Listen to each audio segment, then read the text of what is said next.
Hey guys, this is EckhartsLadder. Hello and welcome to another episode of Sci-Fi Factions Compared. Today, we'll examine the TIE Fighter of the Empire, the Seraph of the Covenant, the Cylon Raider of, the Cylons, and the Fury Interceptor of the Imperium of Man, in order to determine which faction has the worst fighter. Now, pay attention everyone about to run to the comment section. Merely being included in this video does not mean I've predetermined the fighter to be bad in any way. Rather, I've picked 4 ships which are iconic and, more important, the mainline fighter of their faction. In choosing worst, I won't be determining which fighter would win head-to-head, rather which is worst designed, least sensible, and least effective within its universe, and generally, I suppose. Let us start with the TIE Fighter, one of the most famous ships in Star Wars history, and one that's often held up as a symbol of Imperial incompetence. The TIE was the main starfighter on almost every capital ship and navy of the Empire. It was used as a space superiority interceptor, and directly faced off against the workhorses of the Alliance and the later New Republic. Let's talk about the good first. The TIE was very fast and maneuverable, and also had reasonably powerful laser cannons, which were more than capable of destroying enemy fighters in just a couple of shots. The focus on quickness is the TIE's best aspect, and it could outmaneuver an X-Wing, which admittedly was more of an all-purpose fighter. It could not, however, match something like an A-Wing in top speed. To be completely honest, when looking at an individual TIE fighter, that's more or less where the positives end. TIEs were meant to be used in overwhelming numbers, and were very disposable. That's a benefit from a doctrinal standpoint, but it also makes clear that individual craft were not, and were not meant to be, very effective. Although a set of cannons is nice, most comparable fighters in Star Wars had secondary armaments, usually missiles, which were both an extra set of weapons against fighters and a tool to attack capital ships. Also, unlike most fighters, TIEs did not use shielding, presumably to keep down maintenance and production costs. The hull of the fighter itself was fairly sturdy, but the lack of shielding means that a TIE would fall to almost any enemy should both exchange equal amounts of fire. What's more, the TIE had 2 large solar panels for wings that both gave the TIE a huge side profile and limited the pilot's field of view. TIEs relied totally on carrier ships. They had no landing gear or hyperdrive, also obviously limiting their utility. TIEs worked decently and even well in large numbers, but a single TIE LN and the pilot within were almost always seen as expendable. Don't get me wrong, in the hands of a good pilot, a TIE can be an incredibly deadly weapon, but I don't think it's controversial to say that the craft itself leaves a lot to be desired. Let's now turn to Halo and examine the Covenant's Seraph. For a while, I was a bit unsure whether to go with this fighter or the Space Banshee, but in my opinion, the Seraph appears to be the Covenant's mainline fighter, while the Banshee most prominently saw action at Reach. The Seraph, unlike the TIE Fighter, was elegant and designed efficiently, with a minimized target profile. For more detailed information, we can turn to Halo Warfleet, which explains that Seraphs are essentially the opposite of TIEs. Covenant strike craft were often significantly outnumbered by UNSC forces, which is actually somewhat surprising due to how common Covenant carriers are. Nonetheless, the UNSC often found the technological superiority of Seraphs insurmountable. What's more, they were often seen by their pilots as extensions of themselves, and thus revered and highly valued. Again, basically the opposite of cheap disposable fighters. And that's good, because Seraphs were most likely quite expensive to produce. There were 2 variants, with some minimal differences. The Kai is featured in Warfleet, and despite being over 20 meters long, is described as nimble. It was operated by a single pilot, who was responsible for flying the vessel and controlling the Seraph's 4 standard plasma cannons and 2 heavy fuel rod cannons. Defensively, the Seraph had multi-phase energy shielding, which protected against energy and kinetic attacks. It also had a unique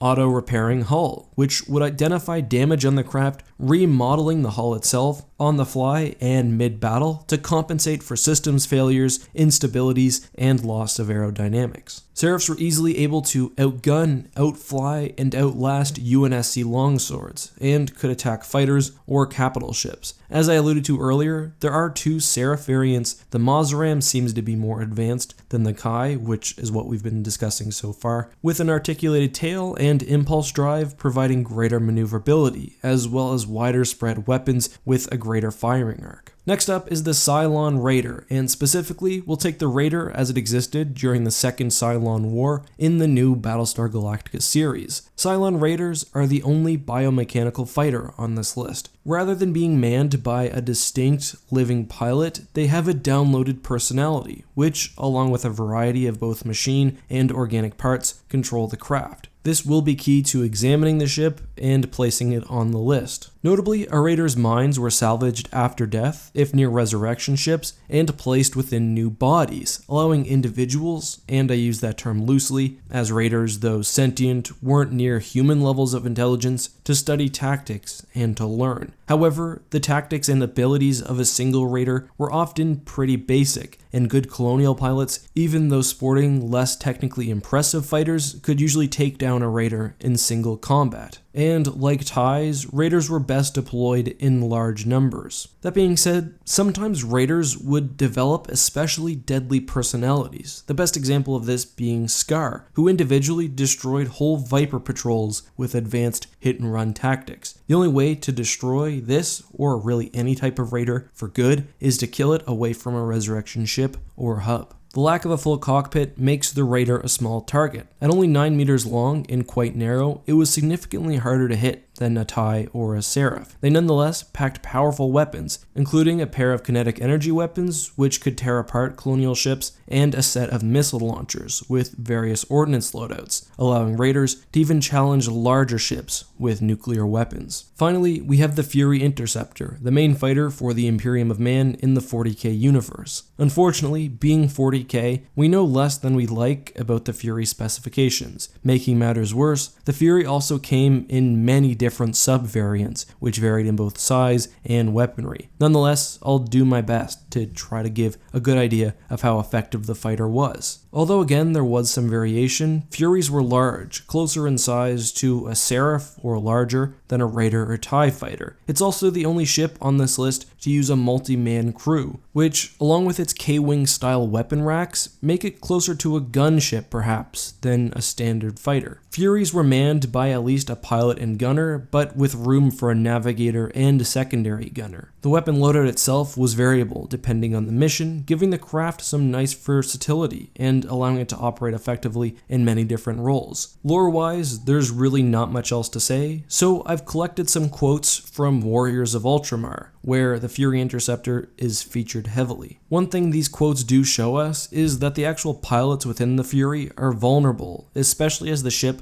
does not possess any sort of inertial dampening system. Anyway, let's take a look. Designed to shoot down incoming torpedoes, intercept attacking bombers, or destroy other fighters, Furies were the workhorses of the Imperial Navy. It felt as though he had suddenly been kicked in the back as the giant engines thundered and hurled the craft forward. The pressure suit expanded to prevent his blood from pooling, counteracting the horrendous forces exerted on his body by such rapid acceleration. Super oxygenated blood pumped directly into his body via spinal connections and the contoured helmets both he and his gunnery officer wore. This was what it was all about, he thought to himself, powering through space at the command of one of the most sacred pieces of military hardware ever forged, with the power to bring righteous death to the enemies of the Emperor. Later, we see a set of Furies destroy a Tyranid ship. However, the fighter is also hit with debris, and the pilot is nearly knocked out. Had he not recovered, the Fury would have been destroyed by centrifugal force. But anyway, I think that gives some good context. Let's now take a second to rank these fighters from best to worst. I think the very best fighter on this list has to be the Covenant Seraph. Within its universe, it's the most comparatively advanced of any fighter during its era. It has a great mix of firepower, survivability, and speed, and despite its large size, maintains a fairly manageable target profile. The only thing I would say is if you're going to make a ship so advanced, give room for a second gunner, or else size it down and see if you can make it a bit more nimble. Coming in closely at number 3 is the Fury. There's really nothing that prevents this from getting the spot of best fighter, just that we've never seen any accolades about just how good it is. It's described as a workhorse, and I think does everything pretty well. For me, there's just no real standout key feature, and I think the lack of an inertial dampening system probably hurts the craft, even from an in-universe perspective. Now, talking about worst, we have an interesting situation. The Cylon Raider, I think, is physically a much more impressive vessel than the TIE Fighter. It's smaller, it carries better weapons, and although probably not as comparatively maneuverable, it's still pretty fast and light. But although we don't have to look at the average skills of a pilot for the other vehicles, the Cylon Raider's personality is intrinsically linked to the fighter itself. And we know that generally the standard Raider personality somewhat holds the craft back. Yes, there are exceptions like Scar, but generally the average Raider is significantly worse, at least from a piloting standpoint, than I think even the average Colonial Raider. On the other hand, the TIE Fighter just has so many glaring design issues, from the rare lack of a shield in the Star Wars universe to the huge wings, which are easy targets, and to be honest, a less than stellar weapon system. I personally can't decide, and it's really up to personal preference. That's why for the second time in less than 2 weeks, I'll let you guys choose which fighter is actually worse. I've said my piece, and I'll give my opinion after you guys have voted during the next video.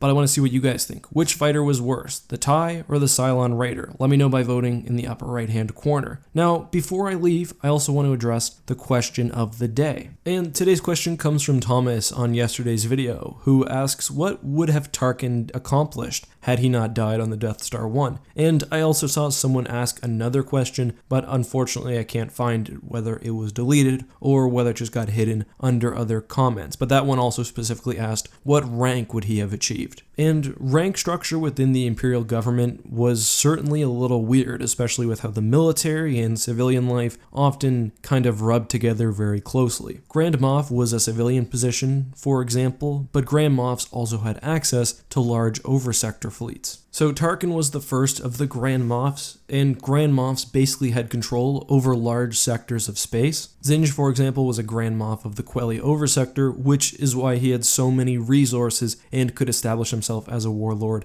after Endor. So Tarkin was the Oversector of the Outer Rim and had significant military and political control of the area. This would have been a very, very important position, and honestly, unless he was moved to overseeing perhaps the core, I don't know how he could move any further in Imperial hierarchy. I guess technically the next stage would be to closely advise the Emperor, but I think there's a lot of evidence that he was already doing that. We know that Tarkin largely shaped Imperial military doctrine. He was given access and control over one of the Emperor's most important assets, the Death Star, so other than that, I don't really know what he would have accomplished later on in life, but most likely more of the same. Thank you very much for that question. I enjoyed talking about it and thinking about it after I read it. Make sure you guys leave questions for next episode down in the comment section. Anyway guys, as always, this has been EckhartsLadder. May the Force be with you.